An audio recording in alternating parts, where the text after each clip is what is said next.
Hello, everybody, and welcome back to the Barely Bookish podcast. Today, we are talking about episode 6 of season 2 of Interview with the Vampire. I am once again joined by Candace, and boy, oh boy, do we have a fucking episode here today, ladies, gents, and everybody in between. Oh my god. Oh my god. I, Holy shit. I said ladies and gents, and I couldn't come up with a gender neutral term fast enough in my brain, so that's what we get. There's one I've heard going around. What is it?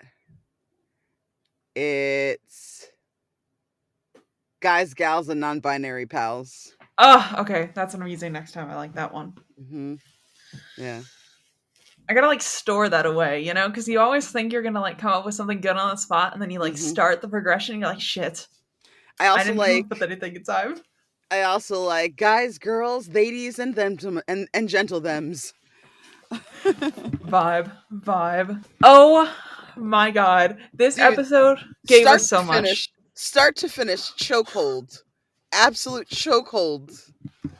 I did not hit pause. I did not go to the bathroom. I did not eat a snack. I did nothing but sit there and freak out. I want you to experience what I experienced watching this morning, which was I'm trying to eat my enchiladas because I woke up starving, which it is just I've not been on my game for eating meals in a timely manner. So yesterday I ate dinner and then didn't eat again. So then I was like, oh my god, if I don't eat sustenance promptly upon waking, I will simply decay. So I was like warming up enchiladas that I meal prepped yesterday, and I'm just like, every bite is like I'm holding the fork and my mouth is just open, and I'm like, no, I need to eat because I'm starving, but at the same time I'm like, oh my god, what's happening? Oh my god, what's happening? Oh my god, what's happening? That's the energy. What an episode we have today. Yeah, but next time though,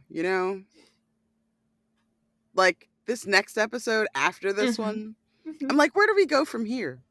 Freight train. I mean, you know what I mean? We literally just talked in the last episode about how the beginning of the show, the beginning of the season is unspooling a ball of yarn. Oh no, look, there it goes, rolling across the floor. And then it's the boulder from Indiana Jones. Yeah, pretty much, because it's you keep assuming that things cannot possibly get more dramatic. And then you're like, oh my god, hold on. What's happening? No, the show's like, hold my beer. Louis was serving this episode. Listen. Oh my god. I have a whole note about it. Yeah. It's too much. It's too much. He can't do both. Okay? No one can do both. And I understand that switches are a thing in the world. I get that. But also, he needs to not do both. He needs to be one or the other. Okay? Yeah. I can't. It's too much for me. It's too much. My god. Louis literally hit him on the face a little bit, kissed Armand, and said, and go be a good boy. And I was like, what the fuck? What the fuck, Louis? Chill the fuck out. Chill out.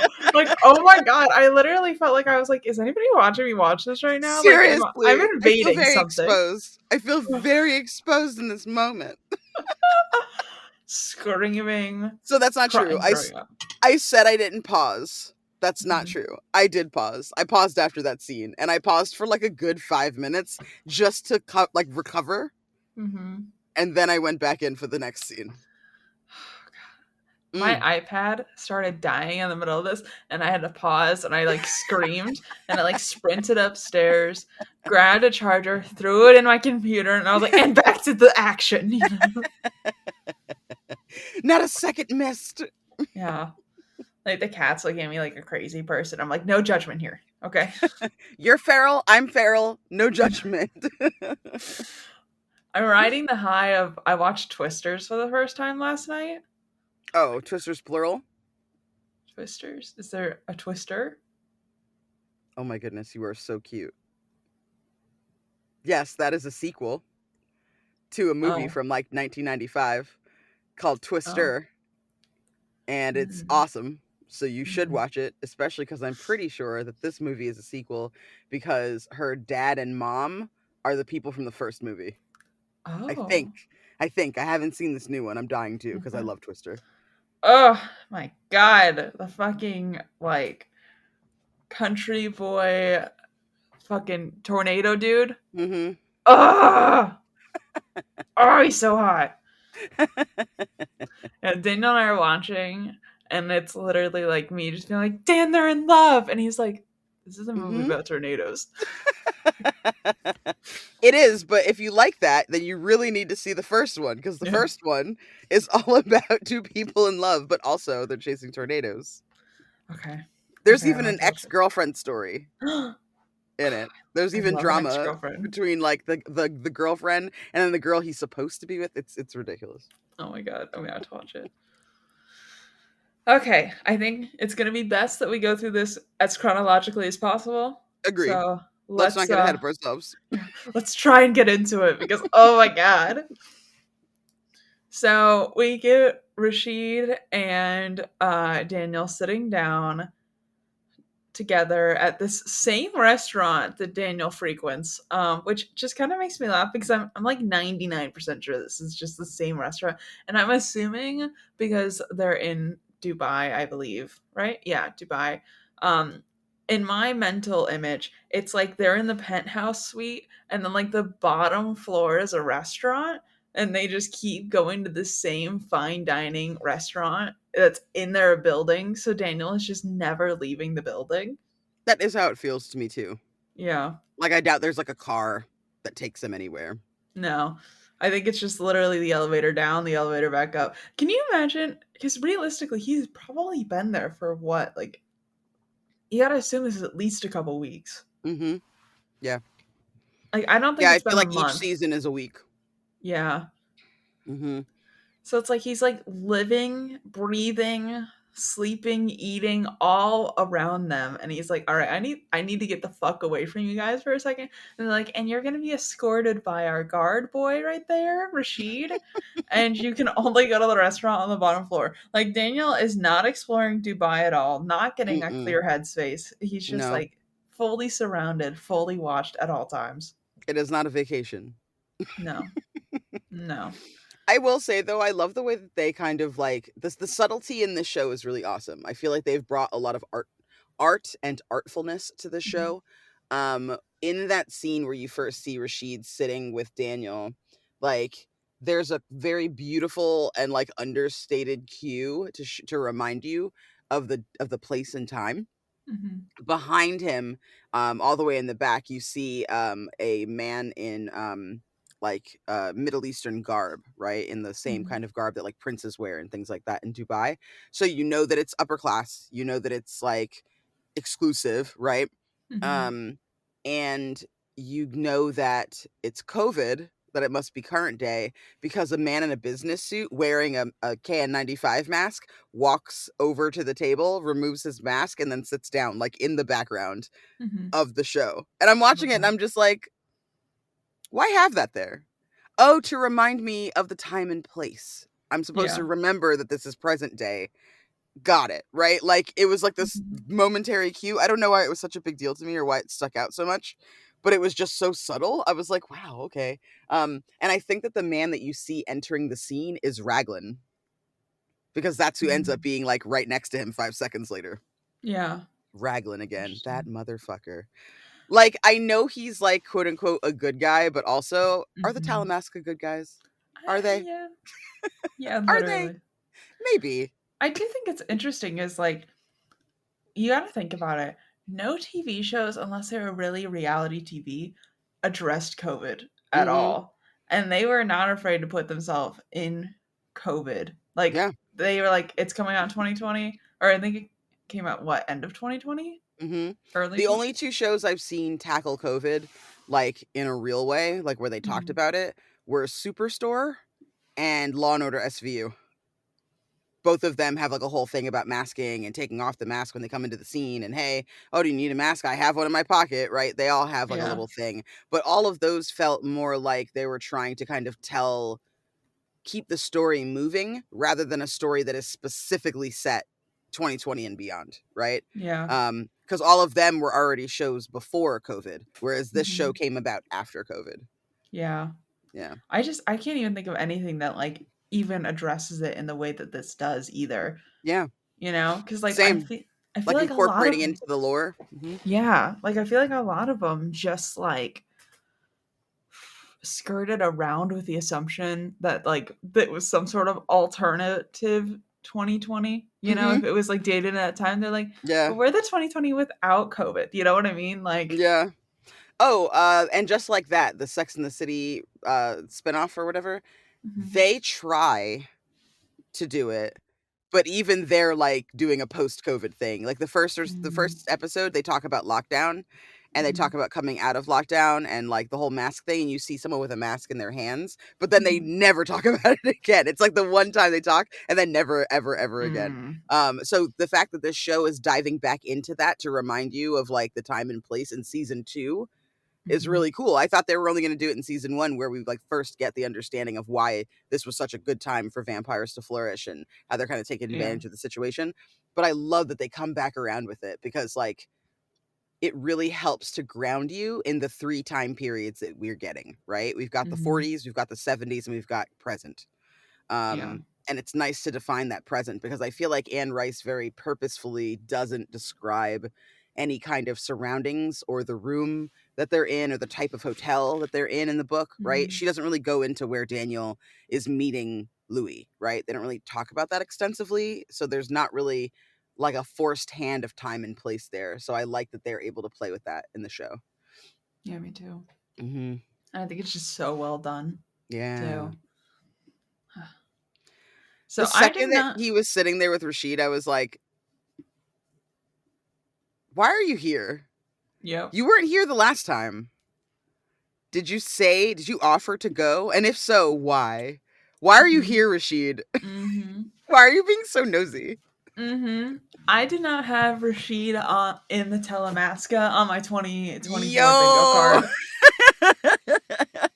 At all. at At all. all. Raglan's like, hey, Rashid, what's up? Yeah, Rashid will be a minute. He loves the soap here. I'm like, time out.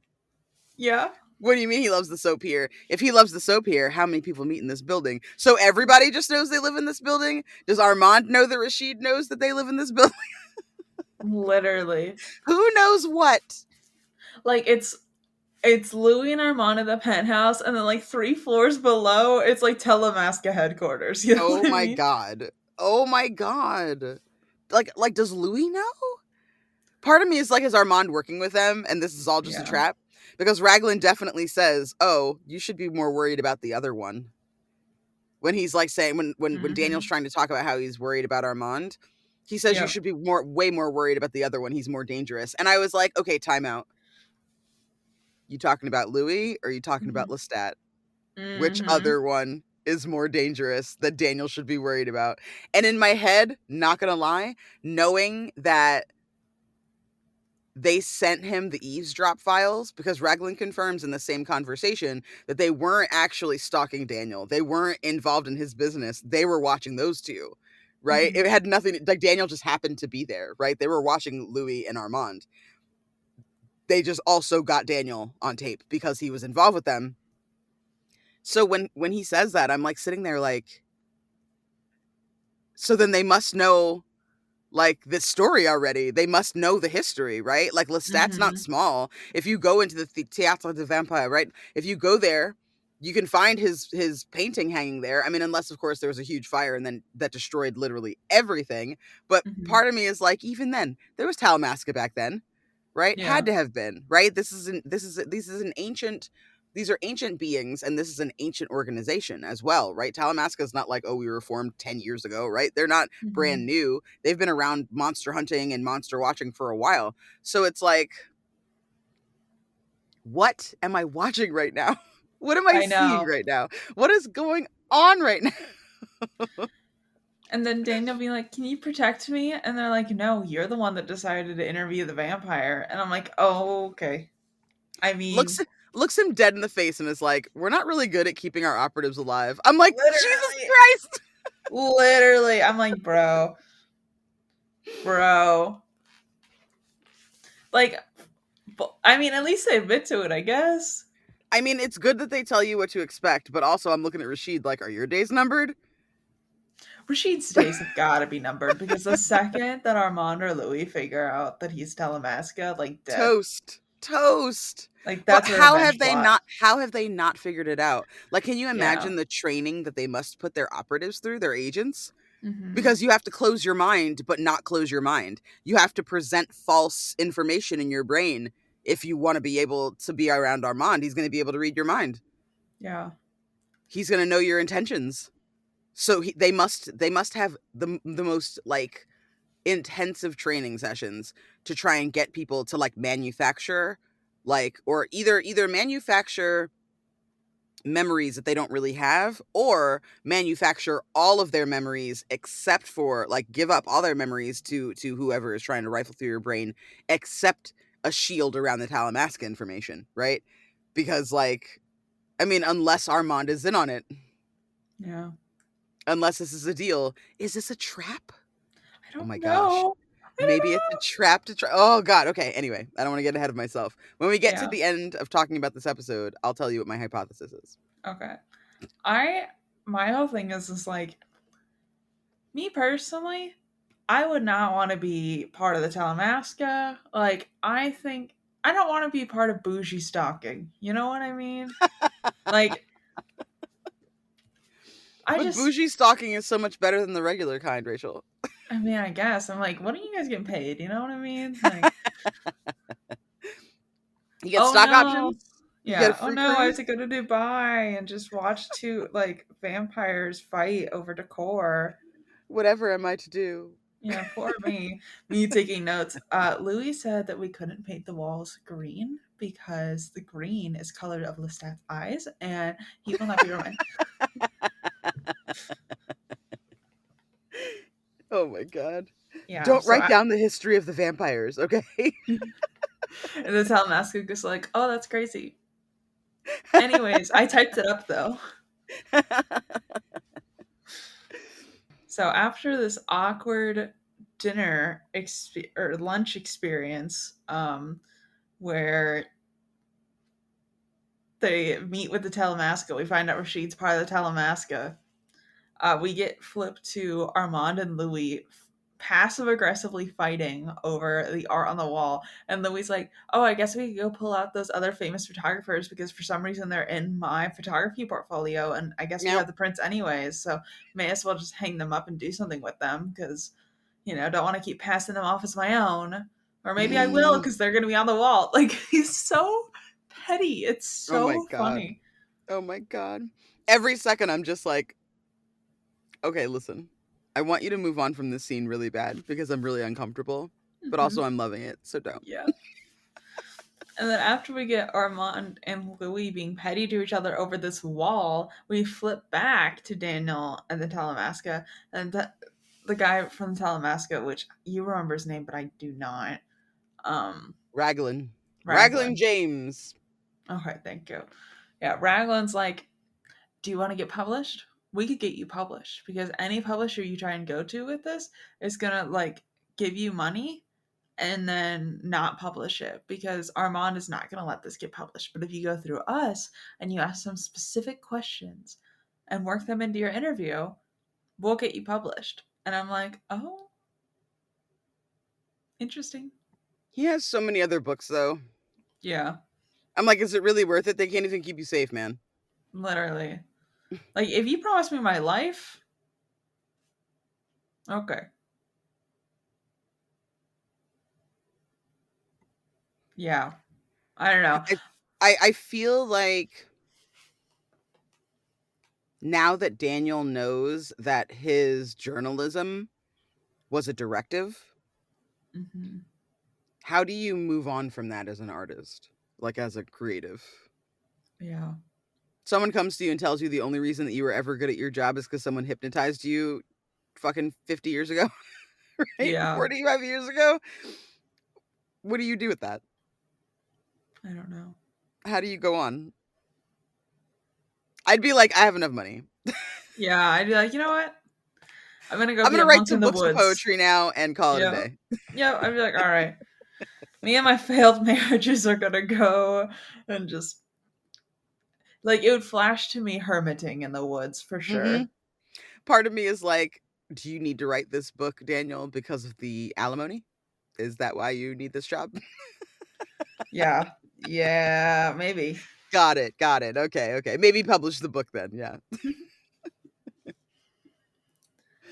So now we're back to interviewing and Hmm. they're fighting over recalling this play that Santiago is starring in, which Oh my Armand was god. basically using to like watch Santiago to make sure he didn't do anything crazy. And then Hmm. yeah, Armand was like, "Oh yeah, it was like uh he's like it was a good play." And Louis like, "That's interesting because you told me it was the worst play ever written." And Armand's like, What? I didn't what? say that. What? Me? That Crazy. must have been somebody else. Yep. It's like, I don't know. That must have been your other boyfriend, Lestat, wasn't it? Mm. Okay. Mm. So funny. I will say, man, this scene. So Santiago is starring in this play, right? And he's on stage and he is serving, right? He's doing a great job. He's making way too much eye contact. It's awesome. Hmm. Um, Armand is clearly super fucking bored directing this Hmm. play. He has like a red pencil and he's making all kinds of notes in the margin, which, like, if you've ever done any kind of theater, you know that's probably a terrible thing. When you get handed back a script with like a bunch of like notes on it, it's like, oh, so I was garbage. Is what you're saying. Cool. Mm. Thanks, right? Um, Trying to appeal to Santiago's like intellect, but his ego. Hmm. I was like, I want to believe this is gonna work, but I also think this dude is too far gone to fall for your bullshit, right? Yeah. Like, the words he's saying aren't good. And the vampire who wrote this was sitting behind Armand the whole time, like repeating like all the words to himself, like he's so thrilled to have his play up there. But I'm like, why are you appealing to this like random vampire number three that like we never really talked to? Sam, right? Like, who the fuck is Sam? You're calling him Yeah. by name. I don't know him, right? Like, that's not gonna be a big enough distraction for to change Santiago's mind. Like, Hmm. he's way too crafty. Like, he's way too crafty. We've seen him multitask like a motherfucker. Like, this is not. I'm looking at Armand and I'm like, why do you think this is gonna work? Aren't you smart? I thought you were smart. Why Hmm. is this? Are you faking a little bit, buddy? Feels I like think it. you're faking a little bit. I think you're up to something. I think you're tricksy. That's what I think. Hmm. Hmm. And then, Everybody else is like whispering in the wings. I'm like, yeah, this no. isn't good, guys. This isn't good. Yep. And then Armand was like, I was distracted by Louis' love. And Louis like, no, you weren't. You're an ancient vampire. You were not distracted. Mm. You didn't want to pay attention. Like this, Mm-hmm. and he's like, it was love. And Louis goes, okay. And I was And like, oh, Daniel's like, okay. Mm-hmm. yeah, Both of them literally. are like, sure, Jan. Yeah. Like Armand trying to be like, I was just so in love. I wasn't paying attention. And Louis like, you can lie, but not that way because you're doing a terrible job. Like Louis like, come up with another excuse, Oh my god. Oh my god. So over his shit right now. Can I say too, like, one of the things I love about this show is that it makes everything feel new, even though we've read the book and watched the movie. Mm-hmm. So I'm watching this and I know that they're gonna need a different way in to get Claudia, right? Because the story has Mm-hmm. changed. She's not like a little girl, so she's not as easy to catch up with, right? Um, and I was like, I wonder if, like, we already know that Armand has to know, right? That he has to know that these people have some kind of plan. They're mutinous. There's no Yeah. way every single vampire in your fucking coterie is mutinous and you don't know at all, right? Please. I think he wants to be taken away. We know that he wants Louis. We know that he's tired of ruling. We know that, like, even when he like went with Lestat, he was eager to give up his coven, right? Mm-hmm. Like, he just abandoned those fucking squalor vampires and just left and started like a new thing, right? Like, I think he said he took like one or two of them and then the rest of them just went feral and died out, right? And just like Yeah. fucked off. So we already know that Armand is somebody who will leave for a boy, right? And I'm sure they all know that Armand is someone who will leave for a boy, because when the theater was started, everybody knew that he was with Lestat, right? So I'm watching this and I'm like, I wonder if this is a gamble for him, because he knows that if he lets this fire get out of control, so to speak, right? If he lets this mutiny take hold inside of his coven, that these vampires will take care of his Claudia problem, because he knows he can probably save Louis. And I'm looking at this and I'm just like, don't like that. Don't like that. No, no, no. No, no, no. You're going to spin this, aren't you? Yes, you are. Yeah. Yeah. Like, very much giving the energy of, like, oh, I didn't like his kid, so I just kept calling CPS. And then eventually. Eventually, he just gave up on being a dad. So now we're married, and we've been married for 20 years. Like, and you're like, what? Oh my God. Yeah, that's absolutely it right there. Fuck. So ridiculous. So Armand's getting fucking pissed off during this interview. Because, like, basically his boyfriend and, like, the random, like, mistress is ganging up on him. And he's like, guys, what the fuck is happening right now? What changed? I left you alone for 2 hours. Yeah. And he's like, I got a snack. I went to the bathroom and I came back, and now you guys are looking at me funny. What the fuck's going on? I thought you said you just talked about 1973. This isn't about 1973. Literally. Literally. When they are in the interview process, like the interview scene, Daniel says something. Did you catch that? His barb at Armand. I don't know if I did. What did he say? Oh my God. So they're in the scene, and Rashid comes in, and he's making a martini for Daniel, right? And Daniel's like watching him, whatever, and everyone's kind of just talking and still doing their thing, and he's over there in the corner making the martini. And so Armand's like sick of everyone's shit. So he's like, instead of talking to you two fucking fucks, I'm gonna talk to fucking Rashid. Hey Rashid, how was lunch today? Did Daniel behave himself? Was it okay? Did you see or talk to anyone? Because he's immediately suspicious. Like, because both of them are ganging up on him, he's like, who did you talk to today? Where were you? Yeah. What did you do? What did you leave him alone for dinner? Was he with anyone? Right? So like Rashid's like, he was in the bathroom for 5 minutes, and it's like, Rashid, you and I both know that you were in the bathroom for 5 minutes. Don't do this, Rashid. Don't put your life on the line for these people. You don't get paid enough, right? And so Rashid's like, yeah, he was in the bathroom for 5 minutes. Shake, shake, shake. Pour, pour, pour. Yep, it was a really good time. It was fine. He had the tuna carpaccio and this other thing. It was great. Blah, blah, blah, right? Giving all this, like, mundane information, obviously keeping his brain as blank as possible so that Armand's not, like, picking up on it, right? And Armand's like looking at the two of them with like these narrowed eyes, like suspicious as fuck, right? Like Fry from Futurama meme. And then like Daniel's like he's basically like, shut up and drink your martini or something, right? To Daniel, like he gives Daniel the martini, and Armand's like, enjoy it, like very passive aggressive. And Daniel's like, he sips it and he looks at Rashid and he goes, thanks. It was better when he made them. Yeah, he's a little more vermouth. Oh my God. Oh my God. So for me, that hit me 2 ways, right? That hit me, number one, he was in disguise as Rashid in season 1, right? And made Daniel a martini. So Daniel is hearkening back to the original lie that was told, because he's now being scrutinized for potentially lying to Armand, right? So he's like, you want to talk about liars? But the second level, which I was like, is that Armand was in service when he became a vampire.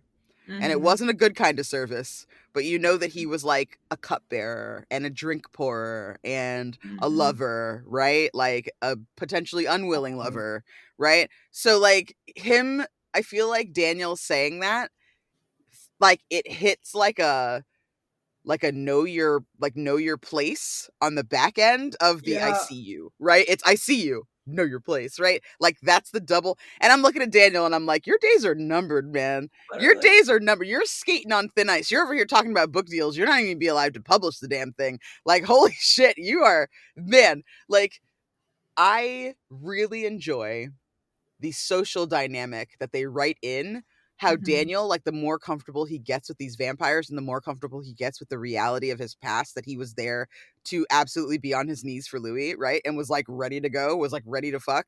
Like, I feel like the longer he spends with the vampires, the more he almost comes into like his like queerness too, right? Because Mhm. he's got this like bitchy gay vibe now that he was unable to indulge in season 1, right? In season 1, he's like more snarky, right? Like he's kind of more rude. But I feel Mhm. like in season 2, as he starts to kind of own that part of himself and realizes that he and Louis share the secret, like having a secret with someone is sexy as fuck, even if it's a bad secret, right? It's like really hot to have like a little secret if you can manage it.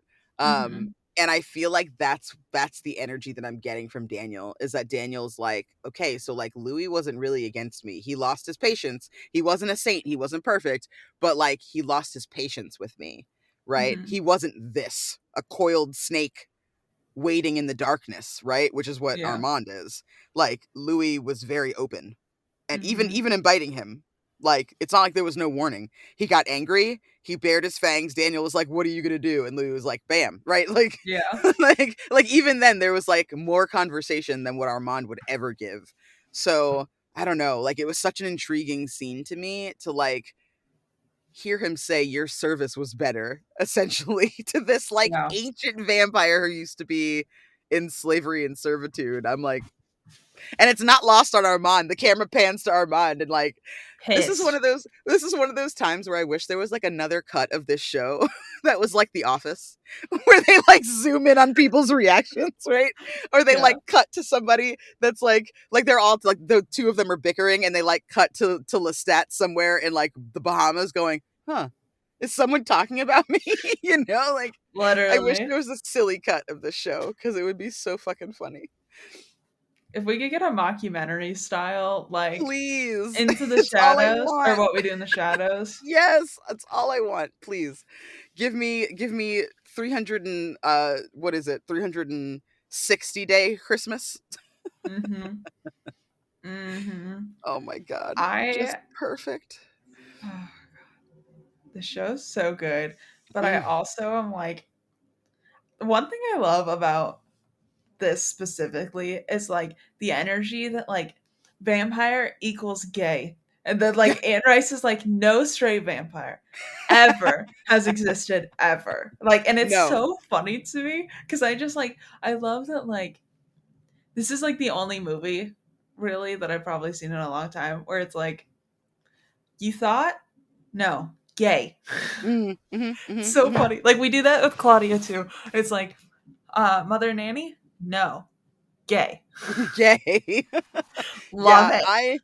I've loved vampires pretty much forever. Mhm. Even when I was like 3, I used to like seek out vampire like kid vampire stuff. Mhm. I just always been into it. And I've read like tons and tons and tons and tons and tons of like lore books as well because I was like really Mhm. just steeped in it for a long time. And that's actually a theory that multiple people have, that Mhm. vampires tend to not be just into one thing, because the connection that you share with the person you're drinking from can be sexual, right? Mhm. So because of that technique and because of that relationship and that blood bond, you can be as pansexual as you like. Like, Mhm. I love that theory because it's like after centuries and centuries and centuries, like what keeps a lot of people from exploring their bisexuality or their pansexuality or their queerness in life, Mhm. right? Because like sexual orientation and sexual preference is a continuum, right? Plain Mhm. and simple. Some people are more gay than others. There are very few people in this world that are just gay, and there are very few people in this world that are just straight. Whether or not we Mhm. allow ourselves to explore that is a whole other thing, right? But mentally, there's going to be a time in every person's life, pretty much, where they look at someone of the same gender and go, yeah, I would, right? Like, Yep. it Yeah. might just be one time in your whole life, but but that one time counts, right? Mhm. That still puts you on the continuum and not firmly at one end or the other, right? Yeah.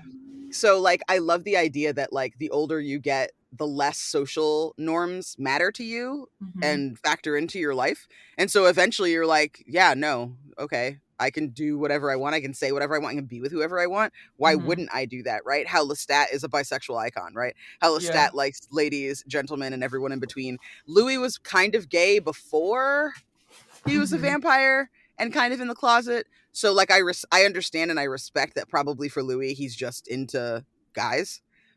But like I love the concept that being a vampire and having this like multitude these eons to understand yourself, that in that journey even of 50 years, knowing that you have forever, right? That you don't Mhm. have to really make this time count because it's always kind of going to count. That you can choose whatever you want, and that gayness is like the next thing to try, right? Like, to Mhm. figure out and to puzzle out in yourself, especially in a world that is unaccepting. I don't know. I love how this story kind of turns those assessments of marginalization into good things, into positives. Mhm. Even while examining how messy it can be. Yeah. I love it.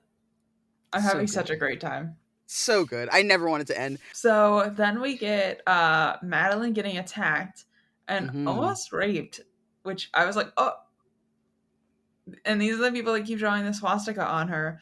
And then Hmm. Claudia comes in, cleans up fucking shop. Dude. Everybody's dead. And Oh I was well. like, love that, Claudia. Like, most iconic thing Claudia's ever done, to be honest. So we've talked a lot about like really disliking that plot device of Claudia getting assaulted. Mm-hmm.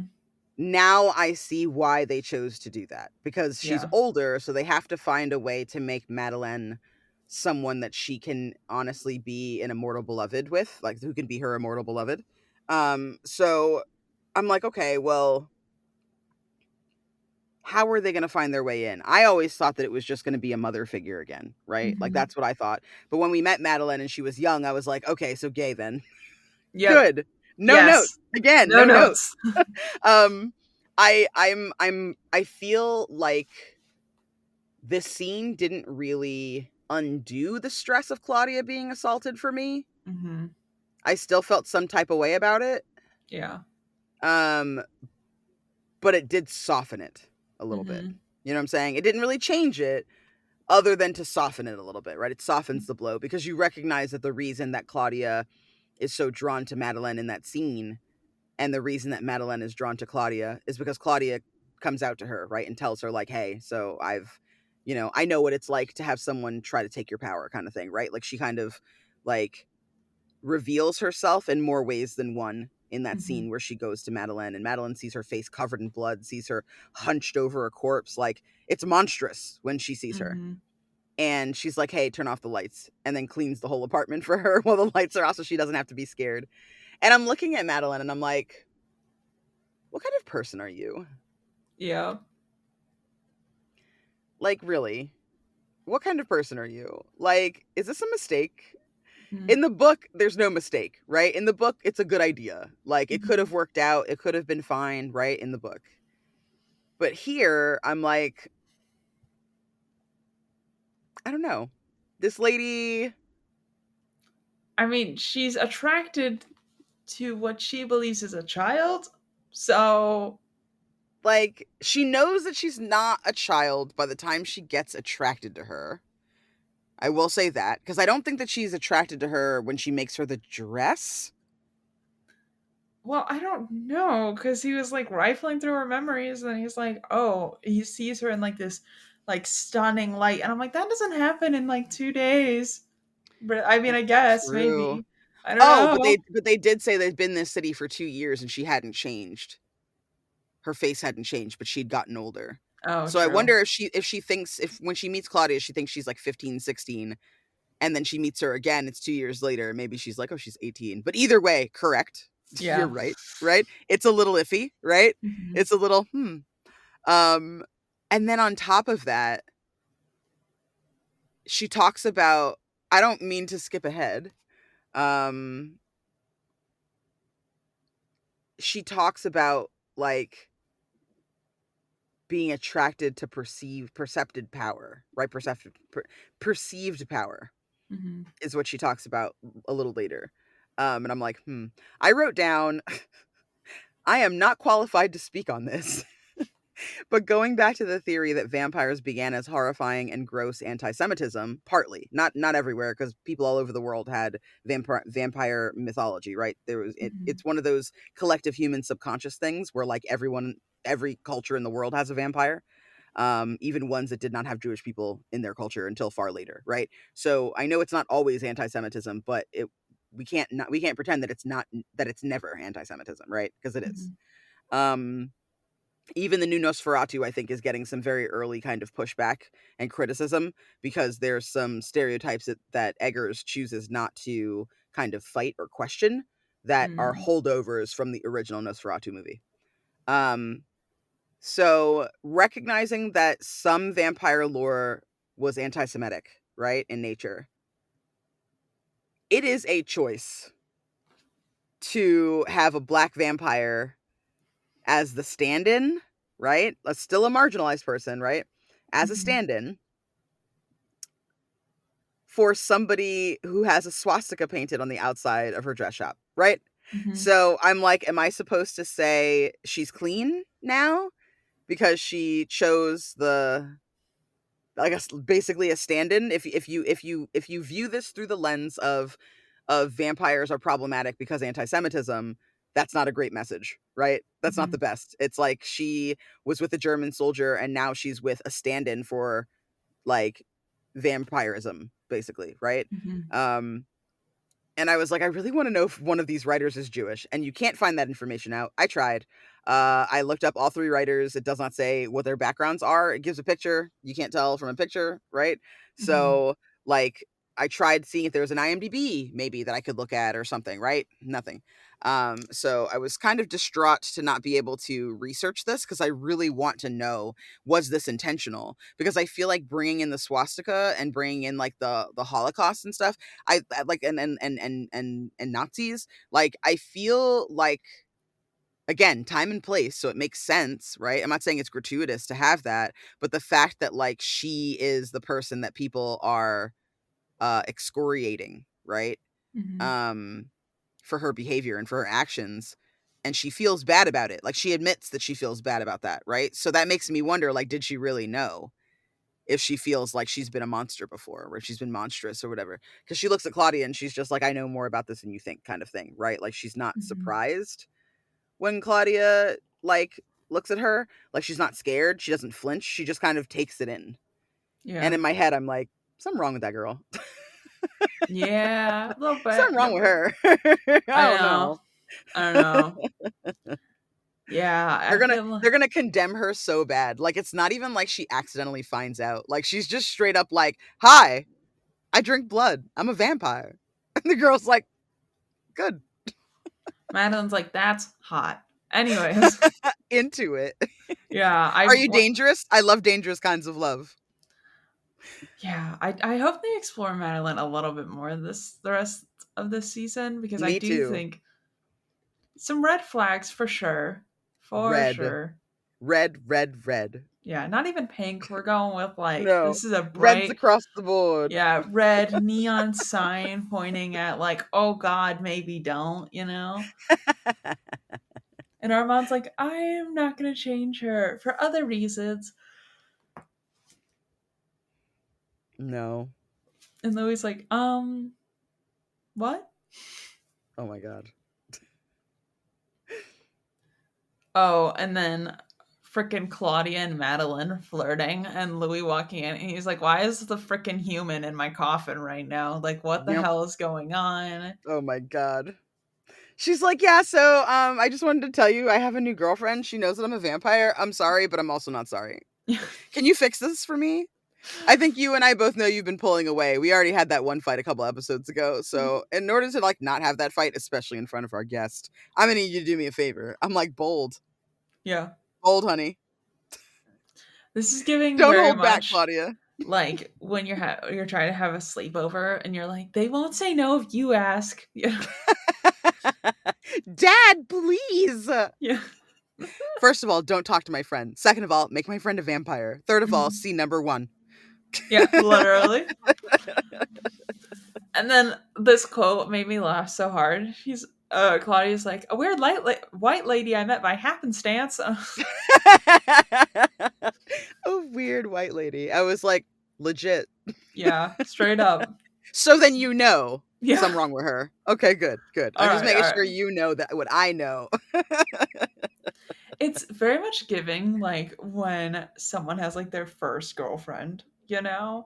Oh And my it's god, there's like, so many red flags. yeah, and you're like, oh, like they're like, yeah, she called me a unicorn. I think she just thinks I'm special. And you're like, oh, babe, no, no, She has girl. she has a boyfriend, but Yeah. also like, I'm down with polyamory. Honey, no. Stop. Back up. She asked if I could be her third, and I just, three is the perfect number. I love triangles. Oh my god. Ugh. Have you met her boyfriend? Yeah, he's like 45. So established in the community. Mhm, Honey, mhm. no. I know I'm 16 and she's 35, but Baby girl. she owns Totally her own ruthless. store. Oh my god. She's a boss bitch, okay? You can't tell a boss bitch no. She just found out she was gay 15 minutes ago and immediately was looking for a third. So I'm the one. Don't you understand? her boyfriend said that he would leave her if they didn't open up their relationship. So here Oh I my am. god. And Louis just like, I have literally been there. Don't do this to yourself. Louis looking at his relationship with Lestat and like, ah. We probably should have done better educating when you were a child. Yep. Have you ever seen like people talking about their like parents that were like very emo and like every time they try and rebel, their parents are just like, okay, like yeah, whatever you want to do, honey. Like you want to join a punk rock band, let me get you guitar lessons. Like and they're like, no, I fuck. want you to be upset. Like this is Yeah, giving Claudia's outstanding. rebel phase, and Louis like, okay, let me go talk to your stepfather. Okay, like Oh my god. so they want Armand to make Madeline because they're like, we cannot have the stats bloodline keep going on. Like this is getting ridiculous. So then they have Armand come in and interview Madeline, and Madeline's just like fucking chain smoking the whole time. No, she's not. Is she smoking or is she eating? She's eating an apple very dramatically. Sorry. In my head, the way she's eating this apple is just like same energy of like someone having one of those really long fucking cigarette holders on their Mhm. finger. Mhm. Just be like, yeah, and then I fucking killed him. Like that's the energy we're getting here. Yep. But it's an apple. She is like spooning out the innards of an apple. Okay. Um. So then he's like, "What would you do if like to hunt?" And she's like, "I don't know, kill the people on the outskirts of town." Like, what do you mean? Like, Mm. Mm. yeah, Louis being shitty to Armand, like basically being like, "You're gonna turn him because I told you to," and Armand's like, "I'm not gonna do that though." Goes through the whole conversation. Mm-hmm. The whole conversation. Mm-hmm. Claudia's like, I don't know, I don't know. Louis like, you're gonna get your way. Calm down. He's gonna do it for me. Like, Mm-hmm. he's my bottom bitch. He's gonna do it. Mm-hmm. Mm-hmm. And Armand comes back in and is like, listen, I'm sorry. Yeah. Something wrong with her. Like I said, okay? Something wrong with her.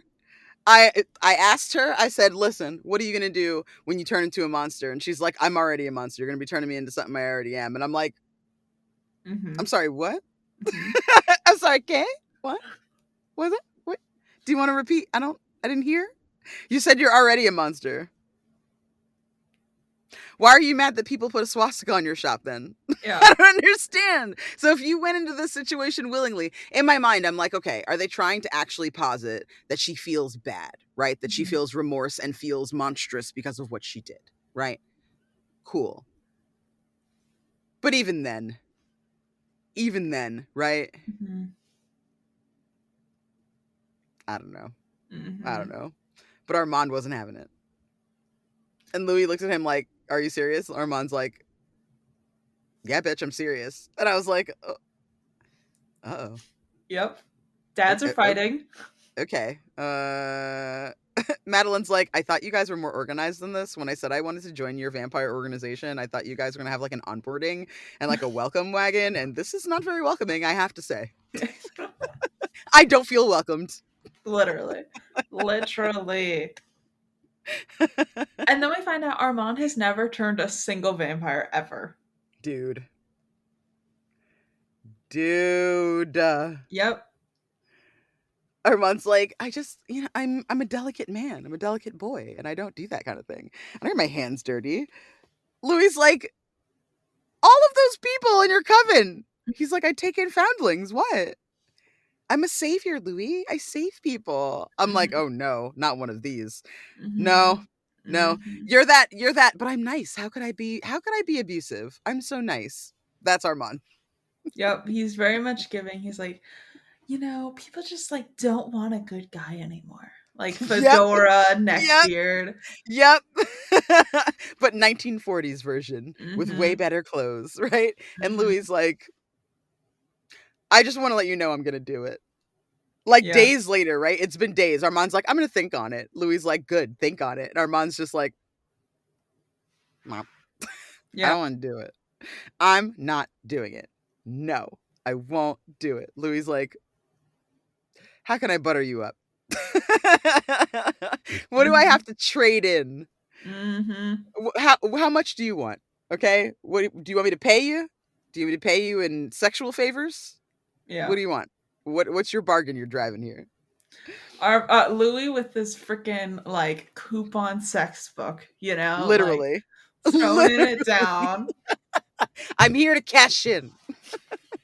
He's like, and here's the list of things you could have. Look at the coupon book, Armand. Look at the coupon book. Don't What you do you want to think? make Madeline a vampire? Yes, no. Look at page 4. Yeah. I put that Mm-hmm. one in there just for you. I know you like that one. Dude, Literally. that scene though. That scene though. We've arrived at the scene, haven't we? I think so. The scene. I think so. Okay, so I didn't know that this show was going to make Louis a switch. Yeah. Since Oh, wait, season wait, wait, wait. 1. Is there something else before this? Hold on. Hold on. I don't think I wrote it down. I just like, I'll remember this. I didn't write down where it was. So I think, you know what? We're going to say it's now. We're going to say it's now. Part of the buttering up process is Louis trying to distract Armand with sexual favors. Mm-hmm. Mm-hmm. And I have to say, I think it works because it worked for me. I was distracted. Yeah. You were distracted. You didn't even write notes. Yep. I was like, oh my gosh. It worked. Mhm. Daddy Louis Mhm. is not something that I thought we were going to get. Mm-mm. 2024 has been made better Mhm. in the last 24 hours that it remains by Daddy Louis. Yeah. When we happen on this show in season 1, you, dear viewer, might be going, "Louis is a bottom boy, right? He's a bottom for Lestat, obviously." And then you're like, "Definitely a bottom for Armand, right? Because Mhm. Armand seems like he's in control." Mhm. But in this season, you get 1 or 2 name droppings of maître, as we discussed in last episode, which Mhm. means master. In the previous iteration of maître, because they call themselves that in the vampire coven as well, right? In the Théâtre des Vampires, they also call it's almost like yes chef, right? Like it's almost like Mhm. calling everyone chef in the bear, where they call each other maître as like a sign of deference and respect. However, when Armand calls Louis maître, that is a different energy. Mhm. And we find out in 1940 where that energy comes from. And he comes home, he has his script, his papers clutched in his hand, and his red pencil. There's red pencil all over the papers. It looks like somebody was murdered on the page. That's how many fucking notes he has for Santiago. Just shitty, right? Like in the beginning of the episode, he's like talking about how like he's trying to like stoke Santiago's ego. Mhm. But then in this scene, he comes back with all these fucking notes. And I'm like, that's not how you stoke the ego of an actor, dude. You don't Yeah. give them a bunch of things to change about their performance when you know that the material is the problem, right? Like, he's trying to needle Santiago. So I think that that's an example of how Armand is totally fucking in on it. Like, I don't think Santiago knows he's in on it necessarily, but like, he's poking the bear. And he knows that, right? He knows that he's like needling him and that he's going to make him do something rash because he's coming down so hard on him and not coming down on Louis at all, right? Mm-hmm. So he comes in, papers clutched in his hands, and Louis is like, all business. And Armand's like, blah, blah, blah. Let me tell you what my day was, babe. So this is what I ate for lunch. I had an almond milk smoothie. And Louis is like, no. Get in the fucking coffin. Take off your clothes. Get in the coffin. And Armand's like, what? I have pages to read, babe. Wait, no, And this Louis like, happens. This Louis storms into the theater. Everybody's oh my around. God, that's right. Yeah. That's right. He goes to his work. Oh my God. And then he's like, get in the fucking coffin. Oh my Face God. down. I'm like, he's like, face down. You can read the pages while I fuck you. I'm like, oh! What the fuck? Ah! Literally. You've got me by the throat, show. You've got me by the throat. What more could you want from me? I only have one throat. I did literally jaw ground. You know what I mean? I was like, oh my God. blinking. I was not ready. No. And neither was Armand. Like, I looked at the screen and Armand and I have the same face, and I'm like, exactly. It's that face right there. Yeah. That's the reaction. Literally. That's it. Yeah. And Armand's like, what? Yeah. Louis like, you heard me. Clothes off in the coffin, face down now. And Armand's like, immediately starts like rustling to take his clothes off. Like, yes, sir. like, oh my God. No questions. No questions. By the time like Louis like turns around, Armand's like already in the coffin with the papers. Like, yeah. And then you zoom out, and like all the other vampires can 100%. Everyone is listening. Everyone's eavesdropping. People are sick about it too. You see Santiago's face and he's like, this motherfucker. I swear to God, I'm gonna murder this fucking guy. Like everyone's so annoyed. Oh my God. It's like that one roommate in college that's like always fucking and like all you want to do is study, but she's just always fucking. And so one day you're like, you know what? I'm gonna sit here on my desk. I'm going to sit here at my desk and I'm going to fucking study. I'm tired of being kicked out of my room. And she's like, fine. And then fucks her boyfriend like 5 feet away from you. And you're just like, you're like, why? Cool. Oh my God. Oh, college. I wasn't mad about this one though. This time I wasn't upset. This time I was like, you bang him. You bang him so everyone can Hell hear. Yeah. Do Hell it. Yeah, Louis. Yeah, I had to drink a lot of water after that scene. Just chugging a gallon of water, like, oh my God. Sweating, you know? Oh my God. Yikes. Yeah. Crazy. Fucking, like, Louis full feral this episode. Totally. Oh, so... we do have the scene of Louis going to Armand and being like, I'm turning Madeleine. One more try. Yeah. Try and he's like, and I want you there when it happens. And Armand goes, is that a ask or is that a demand? I'm like, oh! Horrible. It's all 24 power fucking TPE total power exchange until you want something, Armand. All the time. It's always conditional kink for you, Armand. How special must it be to be able to choose when you're the boy and when you're the man? Like, I'm like, Louis, are you noticing this? Literally. Do you guys have a kink plan? Do you have a safe word?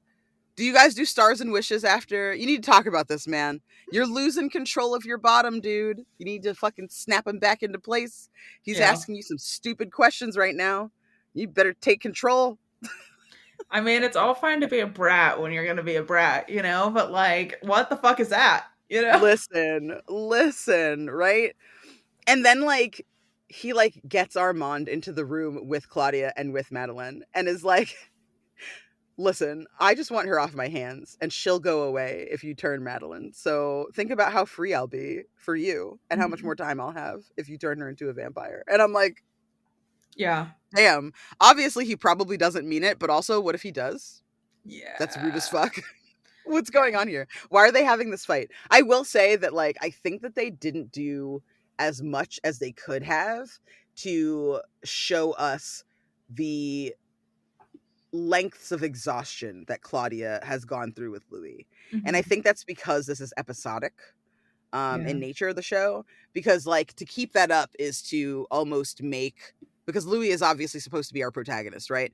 Mhm. So to keep that up is to make Claudia more unlikable, right? To make her a nag. Because even in the book, we kind of discussed how it's like a little grating, their relationship, and Mhm. confusing because you're like trying to imagine a 5-year-old having this conversation with him, right? Yeah. Um, but, like, I feel like in the show, they kind of don't wanna make her a nag, which is important because she should be a character that has that autonomy, but I Mhm. do think that they could have done a little bit more to underscore the challenges between Claudia and Louis after they get to Paris. Like, I feel like they don't have enough scenes.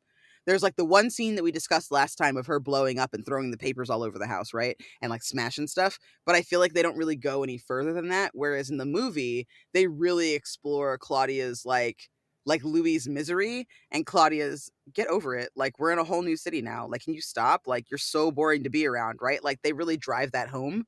Mhm. Um, I think a little bit better because again, it's all like in one scene. It's all like a 20-minute scene where you kind of get that. Whereas this, they're giving you little droplets of that throughout each episode. So Mhm. by the time we got there, it just felt really cruel that he said that instead of it being like something they were both in on. You know what I Yeah. mean? Like it's good for both of them. It feels like Mhm. that after the fact, but like in the scene, I was kind of like, I know. I'm like, I don't like it when you guys fight. literally, I'm like, that's your kid. Like, I know she's like your sister kid, but like your child, you Your know? sister kid best friend. That's no way to treat her. Literally. Literally. Um, oh, I did want to mention after Louis saying to Armand, being like, hey, I'm gonna turn her whatever, and Armand like being like, is that a command? He like gives Louis these doe eyes, and then like the second Louis walks away, his face drops. I'm like, you know what the fuck Mm-hmm. you're doing. It's all a play. Mm-hmm. It's all a plan. Ugh, Mm-hmm. that actor does I such a wrote good down job. Louis is his daddy, but it's all circumstantial. Armand pulls his strings like a puppet. Mm-hmm. Mm-hmm. Mm-hmm. Horrible. Mm-hmm. Horrible. Louis is not perfect, but I love him with all my heart, and I wish Yeah. Armand would quit playing games with it. Yeah. Okay. It's rude. Truly. I wish that things had worked out between Madeline and Armand because I feel like they have an understanding. Yeah. Like when they talk, I feel like he doesn't really like, he seems taken in by her. Like he seems Mm-hmm. to understand her. And I'm like, you guys could have had a cute little family together.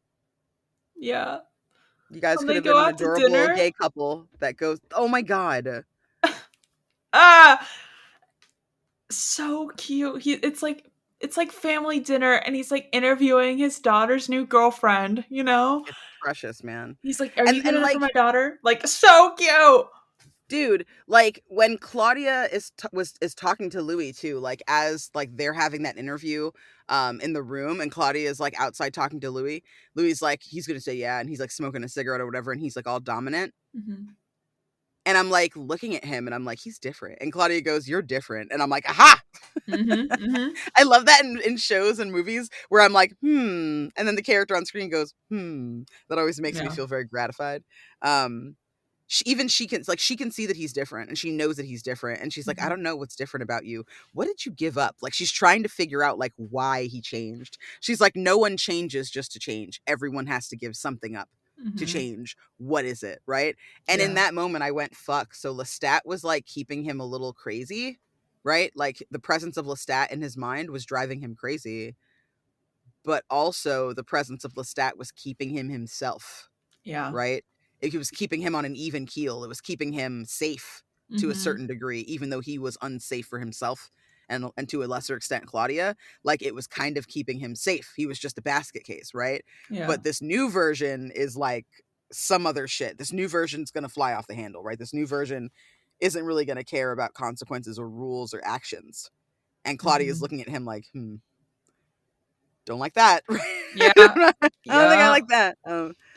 And then we flash back to present day, and then Daniel says what we've all been wanting to say, what we've all been needing to hear. Oh, maître in the bedroom, but not out of it, huh? It's all Mhm. conditional from there. I'm like, Daniel Malloy. Oh my goodness. You are walking on thin ice, friend. I love Daniel Malloy as like our commentary. You know what I Yes. mean? Like Yes. 100% on the side of like the reader listener. Like I like how I feel like in the book there was not that much uh interviewer commentary Mm-hmm. really. Like it was mostly as used as a device to say, hey, your narrator is unreliable, you know, and you Mm-hmm. have to take everything with a grain of salt. For this, it's like, yeah, our narrator is unreliable, but also you have Daniel Malloy being like, are you fucking sure about that? Like, Yeah. you know. I love that. I love that plot device. I think that reinventing him as that in the show is such Mhm, a fucking smart thing to do. And I feel like it invites the audience to be critical. I mhm, think that in the book, like the audience is not supposed to be critical in the book, right? mhm, The book is very expressly supposed to be like you taking in this story of two mhm, vampires and their love story over the course of like 100 years, right? mhm, Um, which is still a good thing, right? It's still great to read, but I feel like the level of like the layers of complexity they add to this makes for excellent TV and makes for excellent entertainment.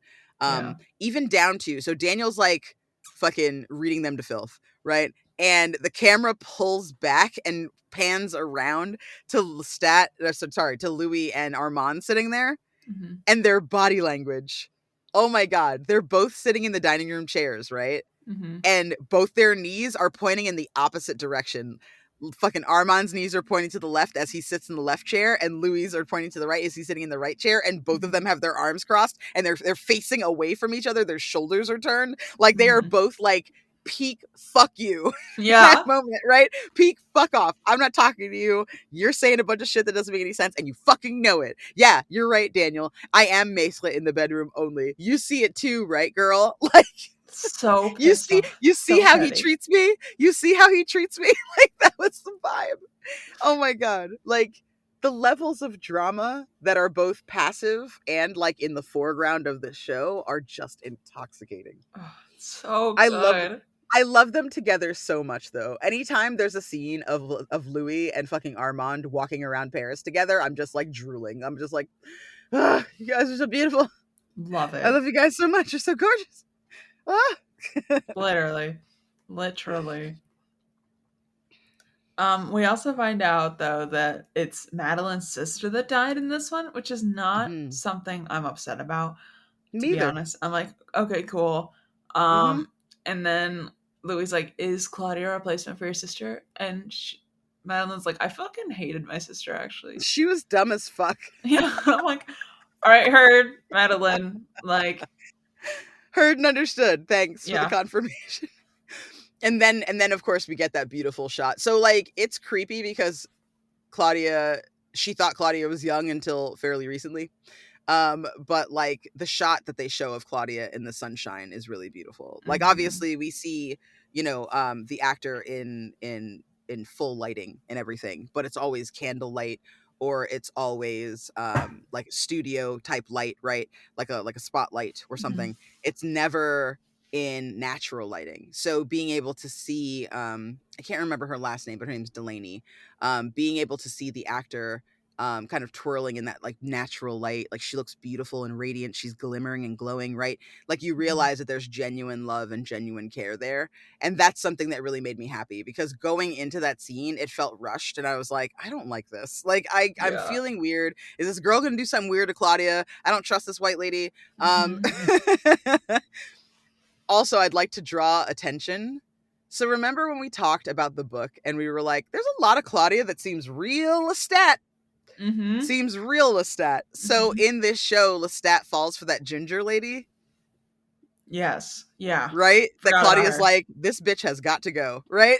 Mm-hmm. And then I'm looking at Claudia falling in love with the ginger lady, like, ma'am, Yeah, ma'am, yeah. do you remember your Papa Vampire? Do you remember him? Might you be a little more like him than you want to be? Maybe. I also hypothesize that like Louis letting go of Lestat is why it's easier for him to let go of Claudia. Because she is quite literally a symbol of their unification. Yeah. And I feel like as he lets go of like mind Lestat, that those feelings start to fade because he's taking for granted that he and Claudia have their own bond and their own relationship. Yeah, he kind of acts like they're both just beings of Lestat in a way. Right. Right. Like Yeah. he deprioritizes her Mm-hmm. and then like what's the word? It's not dehumanizing.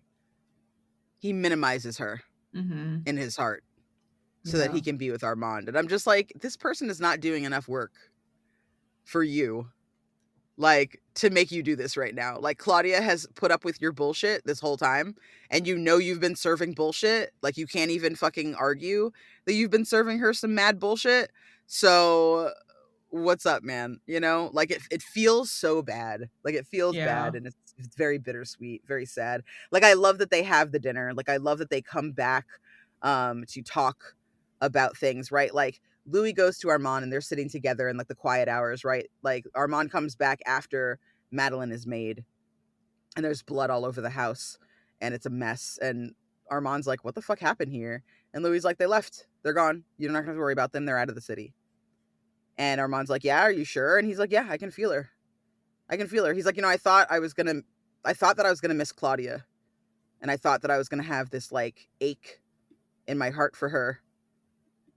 But I can feel Madeline. I can feel her. I can feel that she's far away. And I don't know what to do with that. Yeah. And it's like, okay, so now he has this pull, this bond to this girl that's a stranger that he knows nothing about. And he can't not think about her. And he can't not have her on his mind. And he can't not monitor where she is and how she's doing and her well-being. And Claudia is like pushed all the way to the back of his mind now because of this Mm-hmm. girl's existence. And he's like, he doesn't like how it feels. So Armand's like, you know what I'm going to do? I'm going to do something nice. Why don't we all go out to dinner? We'll have one last hurrah before they leave the city. It'll be really nice. It'll be really sweet. It'll be really fun. Yeah. And Louis like, you know what? Honestly, I'd love that. I can put to bed this weird feeling that I'm having for my daughter's girlfriend. Yeah. And we can just stamp it out. Yep. And I'm watching this and I'm just like, Armand, that's so sweet. That's so delightful. It is neither sweet nor is it delightful. Neither. It is neither. It is the taste of betrayal. Mm-hmm. Mm-hmm. During this Sitting in the restaurant. lovely restaurant, having this beautiful bonding moment. Louis getting to know his daughter's new girlfriend. Like, they're making jokes, they're laughing, they're having a great time. They're Fucking a Armand. gay old time. A gay old Yes, time, listeners. truly. It's beautiful. It's gorgeous. There might as well be rainbow sparkles in the background. It's awesome. It's peak pride. Literally. Fucking Dolly Parton and Britney Spears are having a bonding singing battle in the background. Yep. Like, that's the Yep. energy we've got going on. You know Drag what I queen mean? serving you drinks. It's amazing. Beautiful. Love And it. Armand's like, hey guys, I'm gonna go take a call. It's yeah. He's like, let me just stand in the doorway, and fucking Santiago, Homie. fucking bag over his shoulder, serving straight cunt. By the way, Yes. like Yes. the walk of all walks, like Oh my god. shoulders, A hip. veritable strut. Oh my god, full Yeah. like. I swear to God, if you looked closely, there's definitely like 5-inch like hooker heels going on. You know what I mean? Like, Absolutely. Absolutely. That is absolutely the energy. absolutely Twirls strutting. into the restaurant Yeah. on the way in, right? Because like the camera work is gorgeous. Because I'm definitely a dork when it comes to, like, again, you already know this, you hear me talk on the show. I'm a dork for scenes, right? For scene setups and Mhm. for the thought process behind how to set up a scene and including the background, right? Because they put a lot of energy and time and effort into casting these backgrounds so that they are diverse, so that there's a lot of people there, the right people are there, the Mhm. colors are there, right? Even down to like how the cast is dressed, right? The extras. The extras are always dressed in a way that complements the scenery, so that when you look at the background, it's almost like a painting because everybody's tones are matching, right? If there's like a blue curtain and like gold wallpaper, everybody is dressed in colors that will warm to that, right? It's Mm-hmm. always like a really beautiful tableau that you're getting behind these actors, behind our main actors. Mm-hmm. Santiago walks into the bar. This whole scene, I'm like, not even on high alert. I'm just like, oh, well, we've got a little while before that scene probably happens, right? Probably Mm-hmm. next episode. Incorrect. No. Incorrect. Not next episode. And Yeah. so he comes to the bar and over Armand's shoulder. So you see the framing of this shot is exquisite. You see the front inside of this restaurant. And you see Armand's gorgeous fucking silhouette. Gorgeous silhouette. That boy has the most beautiful angles. I'm not usually Mm-hmm. into a deeply skinny man, but he does what he can and has so much presence and gravitas in his Mm-hmm. very like body. Like he looks so good. He's like smoking a cigarette in the doorway. You can see the smoke kind of rising. You don't see his face, which is very symbolic, right? That's high symbolism there that you don't see his Mm-hmm. face. His back is literally turned on Louis. Literally, Mm-hmm. right? His back is Mm-hmm. turned on his lover as Santiago walks in. And you see him walking in like the angel of fucking vengeance, man. Yep. Everything but the wings, right? Walking Uh, into this scene. And as the camera follows Santiago, you see Louis like oblivious, right? The other two vampires, oblivious. They're having a wonderful time. But we, the audience, notice that everyone in the bar is frozen. yeah. Just like when we were at the restaurant a couple of episodes ago. Yep. And the second you realize everyone's frozen, it's like, oh no! Yeah. Yeah. No! I know. Oh my Screaming. god! Oh my god. And then after that, like literally so quick, fucking Bags grabs everybody, and then we're on stage. Santiago, front and center, being like, we have something special for you all today. I'm like, no, Oh my god! no. Special matinee in the first time in the history of the Teatro de Vampire. There is a matinee at noon.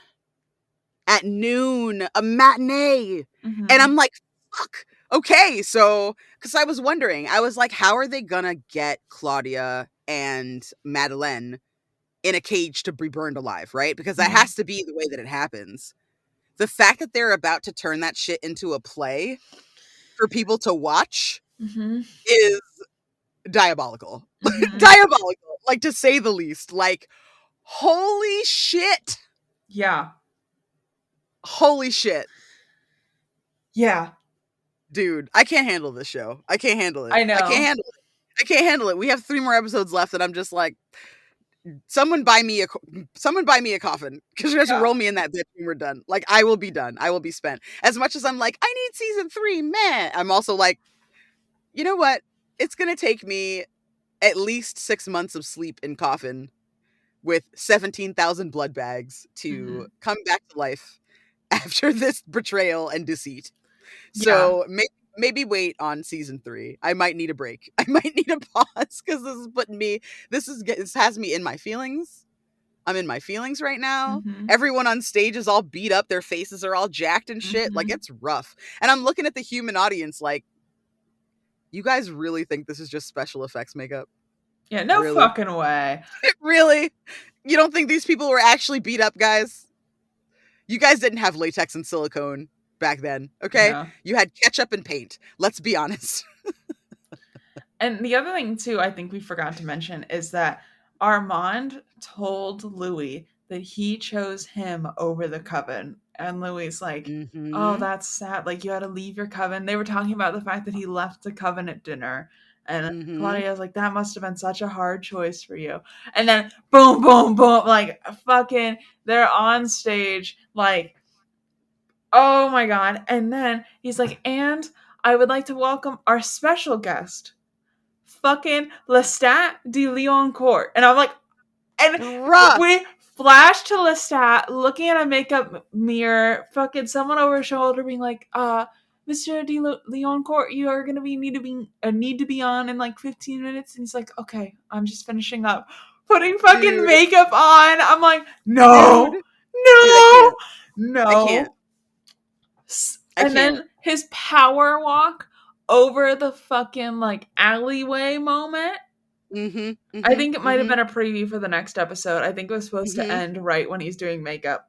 But I got that preview before I could, like, know that we were ending. Oh my god! Yo.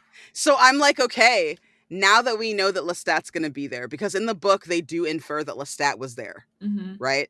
Lestat doesn't see Louis and he doesn't see Claudia, but they do infer that Lestat is there in the book, right? Yeah. In the movie, they don't even touch it. But in the book, they do talk about that Lestat was there for the trial or whatever, right? That the reason that they burn Claudia and burn Madeline is because Lestat is there and he's like, yeah, they tried to kill me, right? Yeah. So I'm there and I'm watching this, right? And I'm like, okay, so how are they going to play this out now? Because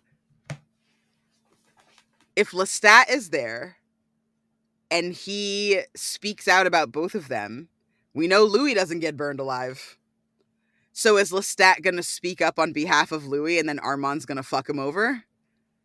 Because that echoes the scene that we got last time of Armand not telling Louis that Lestat said he loved him. And I'm like, clearly there's got to be something is going to happen because we know that Louis is saved.